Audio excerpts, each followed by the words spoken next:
दोस्तों, जिस भारत को कभी दुनिया एक शांत, तटस्थ और खुद में सिमटा हुआ देश मानती थी, वो अब कुछ ऐसा कर गया है कि तुर्की और अजरबैजान की नींद उड़ चुकी है, उनकी सांसें थम चुकी हैं। जिन लोगों ने सोचा था कि भारत कहां हमारे इलाकों में आकर दखल देगा, उन्हें अब समझ आ गया है कि ये नया भारत है, जो जहां जरूरत हो वहां पहुंचेगा, और जब पहुंचेगा तो इतिहास बनाएगा।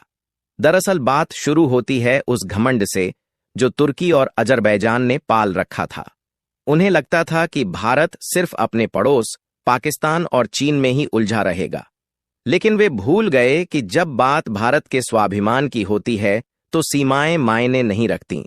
और अब जो हुआ है वह इतना बड़ा है कि खुद अजरबैजान के नीति निर्माता कह उठे, भारत बहुत ही खतरनाक खेल खेल रहा है। आप सोच रहे होंगे ऐसा क्या कर दिया भारत ने?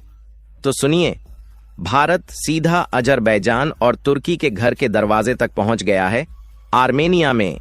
और इस बार भारत ने वहां सिर्फ दोस्ती का हाथ नहीं बढ़ाया, बल्कि सैन्य रणनीति से लेकर हथियार तक हर मोर्चे पर भारत ने आर्मेनिया को अपनी छाया में ले लिया है।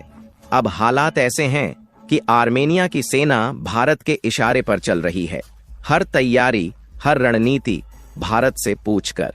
खुद तुर्की के थिंक टैंक तक ने स्वीकार किया कि अगर अगला युद्ध हुआ तो भारत की सीधी भूमिका होगी, और भारत के बनाए हथियारों की गरज इस बार कॉकस पर्वतों तक गूंजेगी। आर्मेनिया अब भारत से सिर्फ बंदूकें नहीं ले रहा, वो ले रहा है विश्वास, आत्मबल और युद्ध कौशल। भारत अब आर्मेनिया को इलेक्ट्रॉनिक वॉरफेयर जैसी आधुनिक तकनीकों में प्रशिक्षित कर रहा है, जो आने वाले समय में तुर्की और अजरबैजान के लिए सबसे बड़ा सिरदर्द बनने वाला है।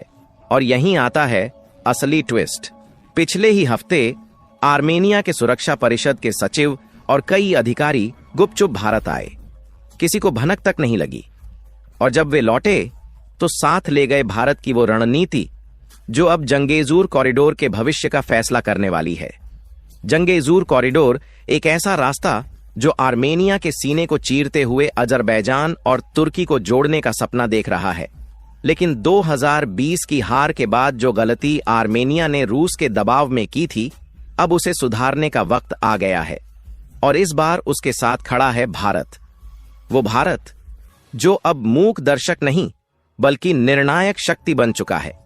अजरबैजान और तुर्की अब खुद कह रहे हैं आर्मेनिया की सेना अब भारत के कंट्रोल में है, और यह बात जितनी उन्हें परेशान कर रही है उतनी ही भारत के लिए गर्व की है, क्योंकि यह वही भारत है जिसने कभी दूसरों की जमीन पर कदम नहीं रखा था। और आज जब उसने कदम रखा है तो पूरी दुनिया उसकी आहट सुन रही है। अब सवाल सिर्फ जंगेजूर कॉरिडोर का नहीं है, सवाल है नए भारत के विस्तार का।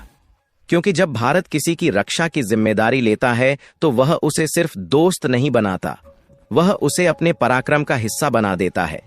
इस पूरे घटनाक्रम को अगर गहराई से देखा जाए तो हमें सिर्फ भारत, तुर्की और अजरबैजान के बीच एक कूटनीतिक टकराव नहीं दिखता। ये तो असल में एक बड़े वैश्विक बदलाव की शुरुआत है, जिसका नेतृत्व अब भारत कर रहा है।